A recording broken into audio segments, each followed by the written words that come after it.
It ain't June. And it ain't the plaza. Now, I'm not sure why, but a lot of stories insist that women are obsessed with June weddings. But when you have a story that's written for women by a man, you should probably expect a bunch of cliches. Here's Bride Wars. Is it good? No.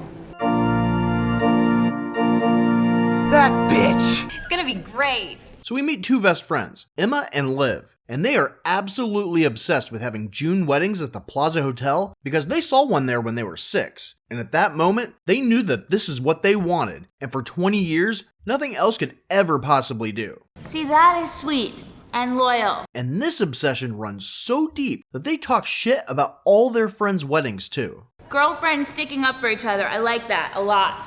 What if the groom doesn't want that wedding? It's a wedding, and they're men. Who gives a fuck about what they want?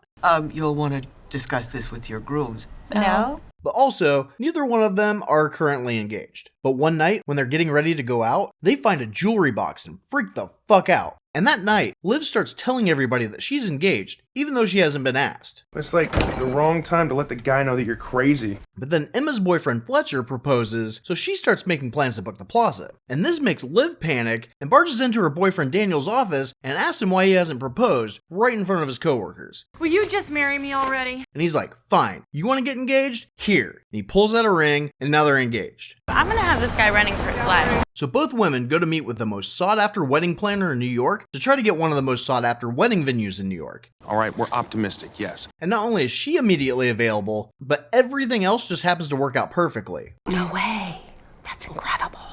Liv's gonna get married on the 6th of June, and Emma on the 27th. And they're so happy that on their way out, they tell the woman with the next appointment about the extra open slot. Isn't that nice? So enough time passes for them to book some of their crap for the wedding, and even buy a dress, when they get the news. Your weddings have been booked on the same day. That's impossible! How the hell would that have happened? She says that her assistant made a mistake, so she fired her ass. But since they were there when she was cleaning at her desk, they threatened the poor woman that they got fired to find out who got Emma's date. And it turns out, it's the girl they tipped off. And they stalk her ass down and ask her to trade. You can't say no to that face. No.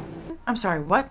No, no, no. 1,000 times no. But you said that there were only 3 slots, and she filled 2 of them right before that woman came in. So how the hell would she think she was getting married on the 27th? It doesn't make sense, does it? No. Well, maybe they told her about the mix-up, but more likely, she didn't like that date and bribed the wedding planner or the assistant to change the date. Yes, well, one of my other brides outbid you. Because if it was really a mix-up, she would have been booking all this crap for the wrong day, so changing wouldn't be a problem. That bitch! And the very first thing that they should have done was to send out the save the dates, because you're supposed to do that crap like 8 months in advance, and they're getting married in 3.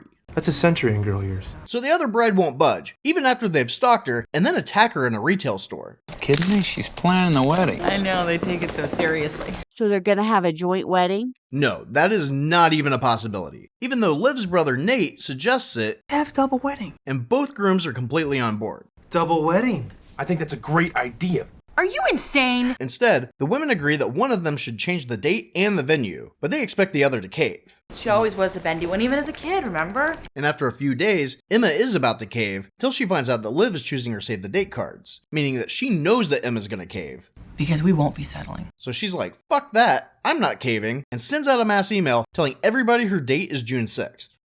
I am a fierce warrior. But Liv was only picking out the pattern she wanted, and then finds out about Emma's email. I'm gonna make you wish you were dead. So at their engagement brunch, they start fighting in front of all of their friends. Liv says that because she's rich, her wedding's gonna be better, and she's not backing down. Your wedding will be huge, just like your ass at prom. So now, both of them are booked at the same place at the same time on the same day.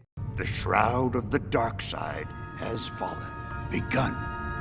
The Bride. war has. But since they've been each other's best friend for 20 years, they can't find anybody else to be their maid of honor.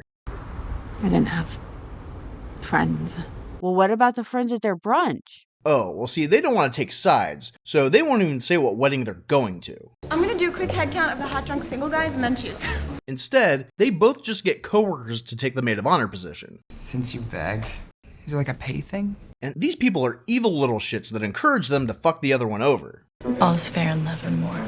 Liv gets the DJ that Emma wanted, and Emma sends chocolate to Liv, and she knows that her dress barely fits. Then Liv sabotages Emma and Fletcher's dance lesson, but they find out, so Emma puts an engagement announcement in their local paper with a really crappy picture of Liv. So Liv starts a rumor about Emma being pregnant. Liv then realizes her dress doesn't fit anymore, so she asks her fiance Daniel to stop sending her treats, and that's when she realizes that Emma's the one who's been sending all this crap. You mean you've actually been sitting around eating sticks of butter from different lands? So she sabotages Emma's spray tan, and because of this, Emma messes with her hair dye. And anyone who's taken a basic art class knows that all pigments are a pearly semen color until applied. I have blue hair! So now that Emma realizes that Liv's not going to back down, she crashes the bachelorette party, and Liv gets trashed because Emma out-stripper danced her. Dance off, bro. Me and you. Dance off. Now I know y'all can do better than that. It's tacky. Now Liv stupidly had her bachelorette party on a work day, so she goes to work the next day hungover with blue hair and realizes she has a meeting with her clients. So she takes her shirt off to cover her hair and ends up flashing her clients in the conference room. You're ditty. So because of all of the shenanigans that's been happening, she's starting to lose her hair and freaks the fuck out, which gets her demoted for embarrassing her boss. Maybe it's asking a little bit too much of people. That night, Emma's bragging to Fletcher about winning the stripper contest, and he gets pissed off at her for being a bitch. I said not bitchy, but you're right there in that neighborhood. Meanwhile, Daniel doesn't even care if Liv is a bitch. In fact, he kinda likes it. Then you wouldn't be the woman I fell in love with. So about a week before the wedding, they start to feel bad and try to get in touch with each other. But stupid random crap gets in the way. I'm literally running circles around you. And then the day of the wedding rolls around, and Liv feels bad that she switched out Emma's video tribute, so she tries to switch it back, but instead of going to the wedding planner, who would have definitely checked that shit, she stupidly gives it to her man of honor, who's all about this vindictive crap. So he doesn't want her to be the first to back down, and he hides the DVD. You tried. So as Emma walks down the aisle, this video's playing over the altar for some reason, and it's one of her drunk on spring break letting dudes motorboat her. Did we just lose? So she goes across the hall and attacks Liv. What a brilliant tackle, and the fans go wild. So they wrestle around for a bit, and nobody tries to stop them because they're all hoping a titty might pop out or something. Emma, this party is invitation only. But then she finally realizes how stupid this all is, and goes back over to Fletcher, who's all like, look, you cannot be friends with that chick anymore. She's a bad influence on you. So in front of all of Liv's guests, she's like, I think we need to break up. You're taking their side? You must be so embarrassed! And he's like, okay. I always knew my wedding would be the happiest day of my life. So the women apologize to each other, and now Emma walks Liv down the aisle. Why are you trying to take this away from me? And just for funsies, Emma hooks up with Liv's brother at the wedding. Now I will dance with you until we have 6 babies and a house. Wow, that didn't take her long to get over Fletcher. Yeah. And a year later, when Emma gets back from her honeymoon, they find out that they're both pregnant and due on the same day. Are they gonna fight over who gets to deliver first? Lori, I seriously doubt we're gonna see a sequel called C-Section Wars. What is that? What is that? I bring you motion. I bring you rhythm. I bring you sex. Okay, can you do that? It's an aggressive approach. You're irritating me. It's the elephant in the room. You'll thank me one day. We're done.